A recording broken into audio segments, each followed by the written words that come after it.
ഇപ്പോൾ ഫിസിക്സിനാണെങ്കിലും കെമിസ്ട്രി ആണെങ്കിലും തന്നെ NCERT വായിച്ചിരുന്നു.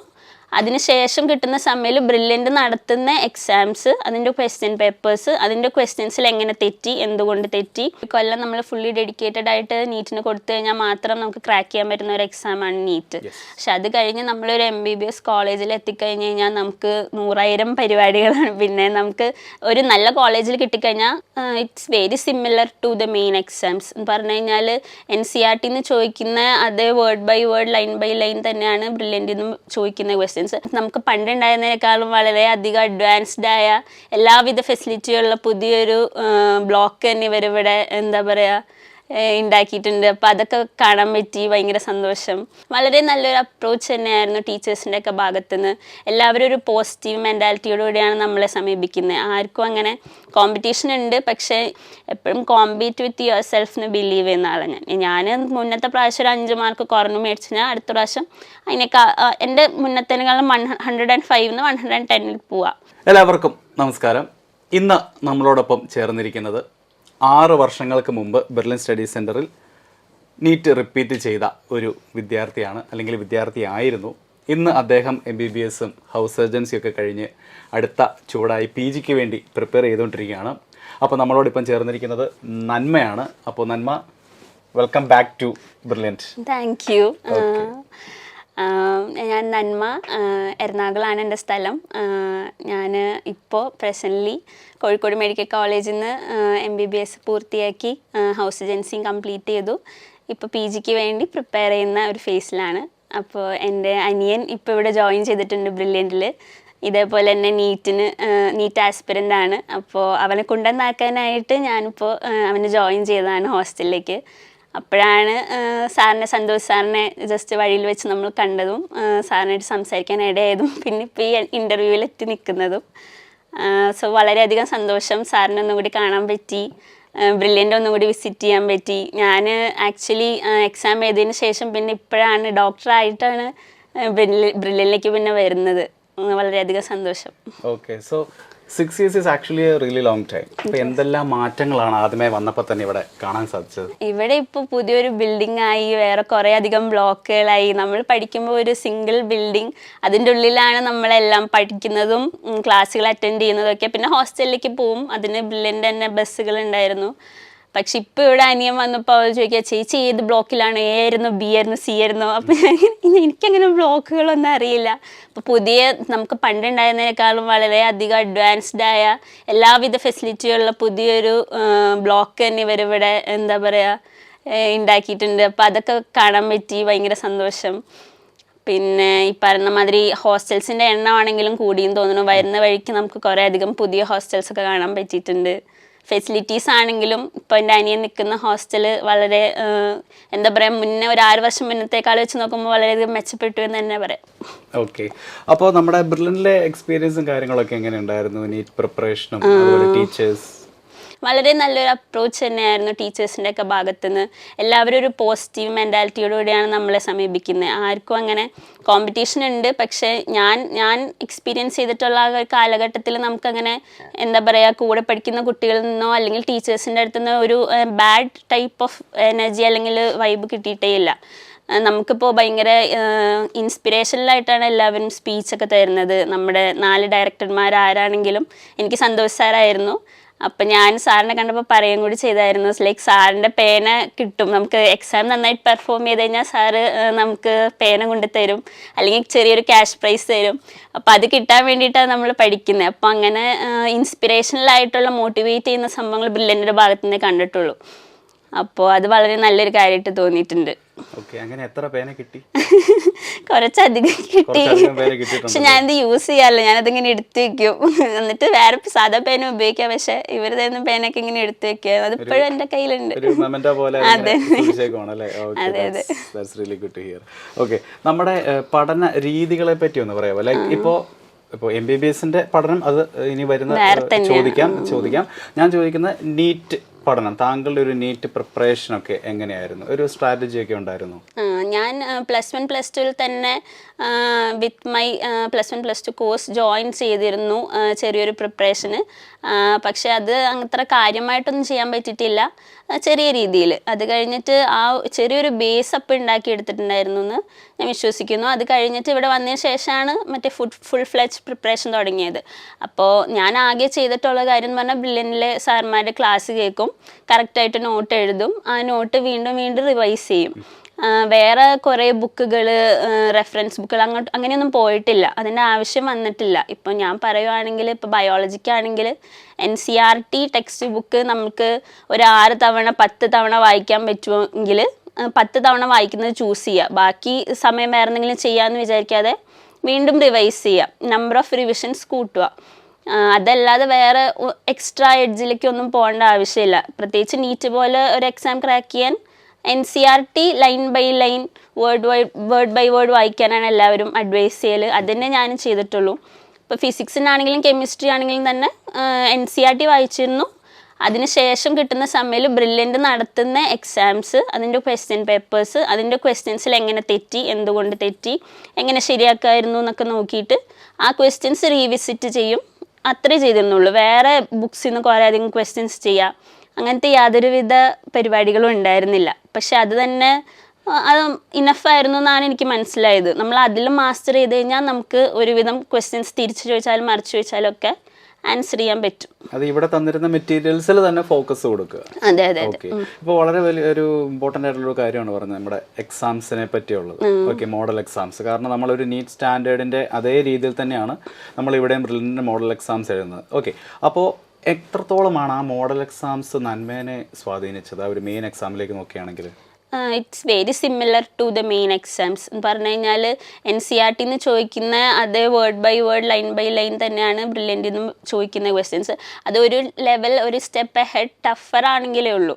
അതിനേക്കാളും അപ്പുറത്തോട്ട് നമ്മൾ പോകേണ്ട യാതൊരു ആവശ്യമില്ല. അത് നമ്മൾ മാസ്റ്റർ ചെയ്ത് കഴിഞ്ഞ് കഴിഞ്ഞാൽ it's well and good, it's okay. നമുക്ക് കോൺഫിഡൻ്റ് ആയിട്ട് തന്നെ എക്സാമിന് അപ്പിയർ ചെയ്യാം. ഓക്കെ, അപ്പോൾ അന്ന് 6 വർഷം മുന്നേ കൂടെ ആ ക്ലാസ്സിൽ ഉണ്ടായിരുന്ന അവരൊക്കെ ആയിട്ട് ഇപ്പോൾ ടച്ചിലുണ്ടോ? എൻ്റെ പോലെ തന്നെ ഇപ്പോൾ തൃശ്ശൂർ മെഡിക്കൽ കോളേജ് കിട്ടിയ എൻ്റെ ഫ്രണ്ട് ഉണ്ട് പൂജ, പിന്നെ അതേപോലെ അഞ്ജന എന്നൊക്കെ പറഞ്ഞിട്ട് നമുക്കൊരു ഗ്യാങ് ഓഫ് ഫ്രണ്ട്സ് ഉണ്ട്, ഒരു 5-6 പേര്. അവരൊക്കെ അറിയാം, അത്രേ ഉള്ളൂ. നമ്മളപ്പോൾ സെയിം ബാച്ചായിരുന്നില്ല, വേറെ വേറെ ബാച്ചായിരുന്നു. പക്ഷേ അങ്ങനെ കുറച്ച് സൗഹൃദങ്ങളുണ്ട്. ഈ ബാച്ചിലുള്ളവർ നമ്മൾ അധികം കോണ്ടാക്ട് ഉണ്ട്. നമ്മൾ ക്ലാസ് കേൾക്കും, പിന്നെ അവിടെ നിന്ന് പോകുമല്ലോ. അപ്പോൾ ഫ്രണ്ട്സ് ആക്ച്വലി അതിന് മുന്നേ പരിചയമുള്ള കുറച്ച് പേരായിരുന്നു. പക്ഷേ ഇവിടെ വന്ന എൻ്റെ ഫ്രണ്ട്സിൽ 90% ആൾക്കാരും ഇതേപോലെ MBBSന് കിട്ടി. ഇപ്പോൾ എൻ്റെ പോലെ തന്നെ ഡോക്ടർമാരായി നിൽക്കുവാണ്. ഓക്കെ, അപ്പോൾ നമ്മുടെ ബ്രില്യൻറ്റിൽ ഇത്രയും വർഷങ്ങൾക്ക് ശേഷം തിരിച്ചു വരുമ്പോൾ ഏറ്റവും കൂടുതൽ മിസ് ചെയ്യുക അങ്ങനെ എന്തെങ്കിലും ഫാക്ടർ തോന്നിയോ? മിസ് ചെയ്യുന്നത് അക്കാഡമിക് റിലേറ്റഡ് അല്ല. ആക്ച്വലി ഞങ്ങൾക്ക് ബ്രില്യൻറ്റിലെ ബ്രേക്കിന് ജസ്റ്റ് ഒരു 10 മിനിറ്റ് കിട്ടുമ്പോൾ ഞങ്ങൾ ഓടിപ്പോയി കഴിക്കുന്ന ഒരു പബ്സ് ഉണ്ടായിരുന്നു. അതാണ് ഞാൻ മിസ് ചെയ്യുന്നത്. അല്ലാതെ ഇന്റർവ്യൂവിന് വരുന്ന എല്ലാ വിദ്യാർത്ഥികളും പറയുന്ന ഒരു കാര്യമാണ് ബ്രില്യൻറ്റിലെ പബ്സ് എന്നുള്ളത്. ഹൈലൈറ്റിംഗ് ഫാക്ടറാണ്. നമുക്ക് വീട്ടിൽ നിന്നൊക്കെ മാറി നിൽക്കുമ്പോൾ കുറച്ച് ടേസ്റ്റുള്ള എന്തെങ്കിലും കിട്ടുമ്പോൾ ഭയങ്കര സന്തോഷമാണ്. അപ്പോൾ അതാണ് ശരിക്കും മിസ് ചെയ്യാന്നുള്ളൊരു ഫാക്ടർ. പിന്നെ എനിക്ക് എൻ്റെ ഹോസ്റ്റലിൽ നിന്ന് പോയി കാണുന്നുണ്ട്. വളരെയധികം നല്ലൊരു ആംബിയൻസ് ഉള്ളൊരു ഹോസ്റ്റലായിരുന്നു. ഫാത്തിമ ഹോസ്റ്റലായിരുന്നു. ഇപ്പം ഉണ്ടോ എനിക്കറിയില്ല, ഐ ഡോണ്ട് നോ. പക്ഷെ ഭയങ്കര പ്ലസന്റ് അറ്റ്മോസ്ഫിയർ ആയിരുന്നു. അവിടുത്തെ വാർഡൻ ആണെങ്കിലും ഭയങ്കര സപ്പോർട്ടിങ് ആയിരുന്നു. അപ്പോൾ നല്ലൊരു ഒരു കുന്നിൻ്റെ മുകളിലായിരുന്നു. അപ്പോൾ അടുത്തൊരു ചോദ്യം എന്ന് പറഞ്ഞാൽ നീറ്റ്, MBBS, ഹൗസ് സർജൻസി, ഇത് മൂന്നിൻ്റെ ഒരു ചെറിയൊരു കമ്പാരിസൺ തരാം. കാരണം ഇപ്പോൾ ഇത് നീറ്റ് ആസ്പിറൻസ് ഒരുപാട് കാണാൻ പോകുന്നൊരു ഇൻ്റർവ്യൂ ആണ്. അവർക്ക് മനസ്സിലാകുന്നതിനായിട്ടാണ് ഈ 3 കാര്യങ്ങൾ, like what is it or how you should approach that? ഇപ്പം നീറ്റിൻ്റെ ഒരു കൊല്ലം എന്ന് പറഞ്ഞു കഴിഞ്ഞാൽ we are fully focused on studies. പഠിത്തം മാത്രമാണ്. അത് തന്നെ നമുക്ക് ചെയ്യാനും പറ്റുള്ളൂ. ഒരു കൊല്ലം നമ്മൾ ഫുള്ളി ഡെഡിക്കേറ്റഡ് ആയിട്ട് നീറ്റിന് കൊടുത്തു കഴിഞ്ഞാൽ മാത്രം നമുക്ക് ക്രാക്ക് ചെയ്യാൻ പറ്റുന്ന ഒരു എക്സാമാണ് നീറ്റ്. പക്ഷെ അത് കഴിഞ്ഞ് നമ്മളൊരു MBBS കോളേജിൽ എത്തിക്കഴിഞ്ഞ് കഴിഞ്ഞാൽ നമുക്ക് 100,000 പരിപാടികളാണ്. പിന്നെ നമുക്ക് ഒരു നല്ല കോളേജിൽ കിട്ടിക്കഴിഞ്ഞാൽ, ലൈക്ക് എൻ്റെ കോളേജ് ഭയങ്കര ഗുഡായിരുന്നു ആ കാര്യത്തിൽ. കോഴിക്കോട് മെഡിക്കൽ കോളേജിൽ ഇല്ലാത്ത പരിപാടികളില്ല. ഭയങ്കര കളർഫുൾ കോളേജ് ലൈഫാണ്. അപ്പോൾ ഇടയ്ക്കിടയ്ക്ക് നമുക്ക് എന്താ പറയുക, ഷോസ്, പാട്ട് പാടാൻ ആൾക്കാർ വരുന്നു. പിന്നെ കുറേ ഇവൻറ്റ്സ് നടക്കും. ഇപ്പോൾ ഒരു ഓണാഘോഷമാണെങ്കിൽ തന്നെ നമുക്ക് ഭയങ്കര കളർ പരിപാടിയായിട്ട് അവരവിടെ നടത്തും.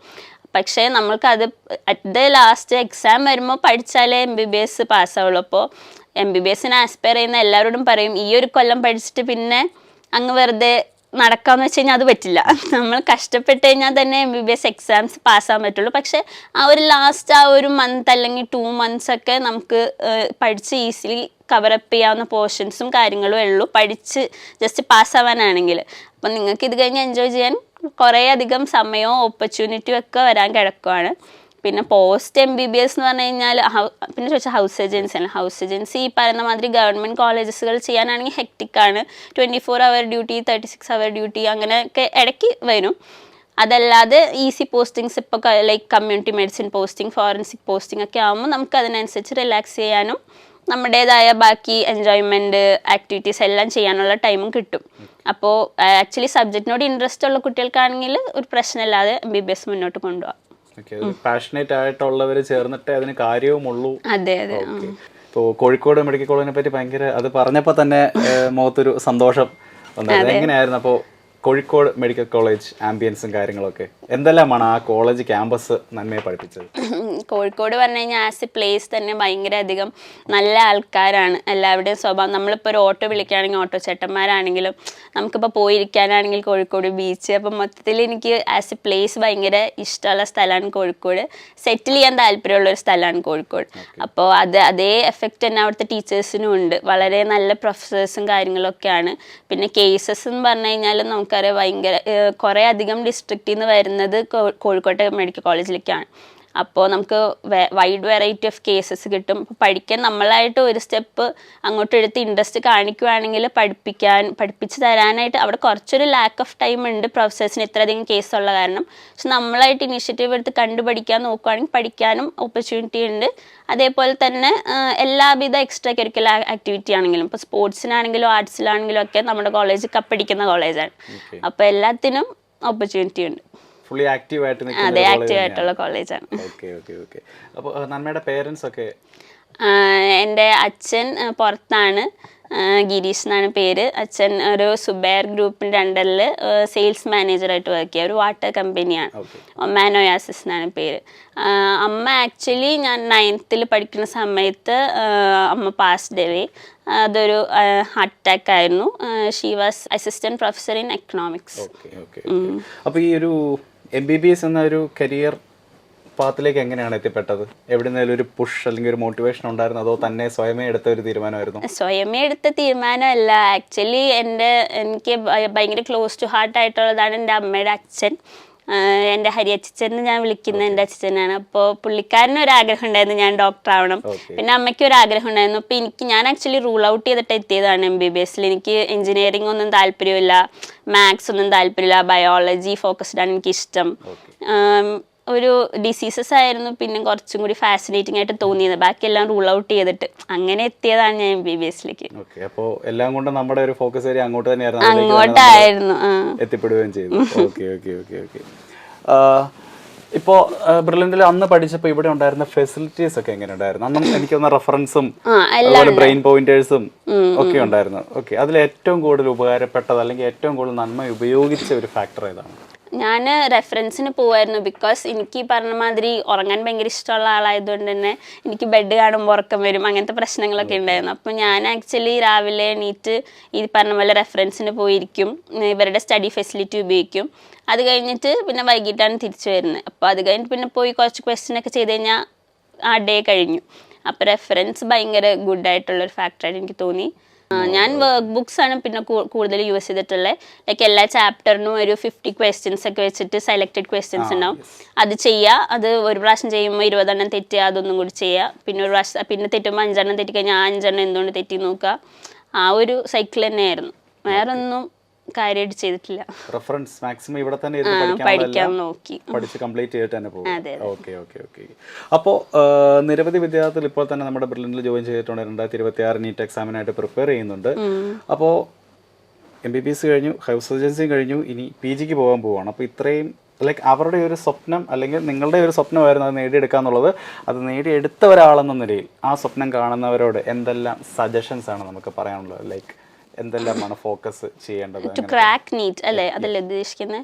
അപ്പം ഞാൻ എൻ്റെ അനിയനോടും പറഞ്ഞത് ഒരു കാര്യമുള്ളൂ, like give your maximum try ചെയ്യുക. നമുക്ക് ഓരോരുത്തർക്കും ഓരോരോ ലെവലായിരിക്കും അവരുടെ മാക്സിമം. നമ്മൾ നമ്മുടെ മാക്സിമം കൊടുത്തിട്ട് ബാക്കി there are 2 type of factors. ഒന്ന് നമ്മുടെ കൺട്രോളിലുള്ള കാര്യങ്ങൾ, മറ്റേത് കൺട്രോളിലില്ലാത്ത കാര്യങ്ങൾ. കൺട്രോളിലില്ലാത്തതൊന്നും നമ്മൾ ആലോചിച്ച് ടെൻഷൻ അടിച്ചിട്ട് കാര്യമില്ല. ഇപ്പോൾ ഞാൻ എക്സാം എഴുതാൻ പോയ സമയത്ത് എനിക്ക് ഓർമ്മയുണ്ട്, ഞാൻ ഫുള്ളി പ്രിപ്പയർഡായിട്ട് പോയ സമയത്ത് ഇവർ ആക്ച്വലി ടൈം സ്റ്റാർട്ട് ചെയ്തു എക്സാമിൻ്റെ നീറ്റിൻ്റെ. ഇവർ പേന ഡിസ്ട്രിബ്യൂട്ട് ചെയ്തിട്ടില്ല. അപ്പം ഞാനിങ്ങനെ പേന കിട്ടാഞ്ഞിട്ട് എനിക്കപ്പോൾ ഭയങ്കര ടെൻഷനായി പോയി ഫസ്റ്റ് 5 minutes. പിന്നെ ഞാൻ ആലോചിച്ചു അത് നമ്മുടെ കൺട്രോളിലുള്ള കാര്യമല്ല. അപ്പം അങ്ങനെ പ്രിപ്പറേഷൻ്റെ ടൈമിലാവുമ്പോഴും കുറേ അങ്ങനത്തെ കാര്യങ്ങൾ വരും. ഇപ്പോൾ ഒരു പനി വരുമ്പോൾ റെസ്റ്റ് എടുക്കുക, 2-3 ദിവസം റെസ്റ്റ് എടുത്തിട്ട് പിന്നെ ഫുൾ ഫ്ലെജ്ഡ് ആയിട്ട് നോക്കുക. പിന്നെ മോർ ദാൻ മോട്ടിവേഷൻ ഡിസിപ്ലിൻഡ് ആയിട്ട് ഇരിക്കുക. ഒരു ടൈം ഫിക്സ് ചെയ്ത് ആ ടൈം എന്തായാലും ഞാൻ കംപ്ലീറ്റ് ചെയ്യും എന്നുള്ളൊരു ഇത് വെക്കുക. അങ്ങനത്തെ കാര്യങ്ങൾ ശ്രദ്ധിച്ചാൽ മതി ആക്ച്വലി. നമുക്ക് പിന്നെ ബാക്കിയുള്ളവർക്ക് മാർക്ക് ഒരു അൺവാണ്ടഡ് കമ്പാരിസൺ അതൊന്നും ആവശ്യമില്ല. എപ്പോഴും കോമ്പീറ്റ് വിത്ത് യുവർ സെൽഫിന് ബിലീവ് ചെയ്യുന്ന ആളാണ് ഞാൻ. മുന്നത്തെ പ്രാവശ്യം ഒരു 5 മാർക്ക് കുറഞ്ഞു മേടിച്ചാൽ അടുത്ത പ്രാവശ്യം അതിനേക്കാൾ എൻ്റെ മുന്നത്തേക്കാളും 105 110 പോവാം. അത് ഫോക്കസ് ചെയ്ത് കഴിഞ്ഞാൽ ഇറ്റ് വിൽ ബി ഗുഡ്. ഈ ഒരു നിമിഷം നമ്മളോടൊപ്പം ഇവിടെ ചേർന്നതിൽ വളരെയധികം നന്ദിയുണ്ട്. അതുപോലെ തന്നെ അനിയനെ ഇവിടെ ചേർത്തിരിക്കുകയാണ് അല്ലേ? ഓക്കെ, അനിയനും ചേച്ചിനെ കണ്ട് തന്നെ പഠിച്ച് നീറ്റിലേക്ക് തന്നെ അല്ലെങ്കിൽ MBBSലേക്ക് തന്നെ ഫോക്കസ്ഡ് ആയതാണോ? അപ്പോൾ എൻ്റെ അനിയൻ എന്നെ കണ്ടിട്ട് MBBS എടുത്തു എന്ന് പറയാൻ പറ്റില്ല. ബിക്കോസ് അവന് അവൻ്റേതായിട്ടുള്ളൊരു ഇഷ്ടം തോന്നിയിട്ടുണ്ടാവണം സബ്ജക്റ്റിനോട്. അപ്പം ഞാൻ ആക്ച്വലി കണ്ടിട്ടുണ്ട് അവൻ ഈ പറയുന്ന മാതിരി എൻസൈക്ലോപീഡിയ പോലത്തെ ബുക്സൊക്കെ എടുത്തു വെച്ചിട്ട് സ്കള്ളിൻ്റെ പടം, കൈയിൻ്റെ ബോൺസിൻ്റെ പടം ഇതൊക്കെ ഇരുന്ന് നോക്കിയിട്ട് ആ ചേച്ചി ഇത് ഈ ബോൺ എന്നൊക്കെ പറഞ്ഞ് ഞാനിങ്ങനെ ഇതൊക്കെ പിന്നെ പഠിക്കാം, ഇപ്പം നിനക്ക് പഠിക്കേണ്ട ആവശ്യമില്ല എന്നുള്ള രീതിയിലാണ് ഞാൻ എന്നെ അപ്രോച്ച് ചെയ്തത്. അപ്പോൾ എന്നെ കണ്ടിട്ടെന്നൊന്നും പറയാനില്ല, പക്ഷെ അവനും എന്തോ ഇൻട്രസ്റ്റ് ഉണ്ടായിരുന്നു. ഓക്കെ. അപ്പോൾ നന്മ ഈ ഒരു അനിയനെ ചേർക്കാൻ വന്നതാണ്. ആ കൂട്ടത്തിൽ നമുക്ക് പഴയ കുറച്ച് നൊസ്റ്റാൾജിയ ഒക്കെ ഇവിടുന്ന് നേടാൻ സാധിച്ചു അല്ലേ? അപ്പോൾ ഇങ്ങനെ ഒരു ഇന്റർവ്യൂവിൽ ഞങ്ങൾക്കും കുറച്ച് സമയം തന്നതിൽ ഞങ്ങളും താങ്ക്സ് പറയുന്നു. അപ്പോൾ PGക്ക് പോവാണെന്ന് പറഞ്ഞു. അപ്പോൾ all the very best. Actually ഇതൊരു നെവർ എൻഡിങ് ജേണിയാണ്, ഒരു ഡോക്ടറുടെ ജേണി എന്ന് പറയുന്നത്. അപ്പോൾ ആ ഒരു ജേണിയിൽ ഒരുപാട് ഓപ്പർച്യൂണിറ്റീസ് താങ്കളെ തേടി എത്തട്ടെ. അതെല്ലാം മികച്ച രീതിയിൽ തന്നെ കംപ്ലീറ്റ് ചെയ്യാനും താങ്കൾക്ക് സാധിക്കട്ടെ എന്ന് ആശംസിക്കുന്നു. So all the best for your future. Thank you. I am also very much എന്താ പറയുക, ഓക്കെ എനിക്കും ഈ ഓപ്പർച്യൂണിറ്റി തന്നതിൽ വളരെയധികം സന്തോഷം. താങ്ക് യു. Brilliant Study Center, India's #1 coaching center for NEET and JEE.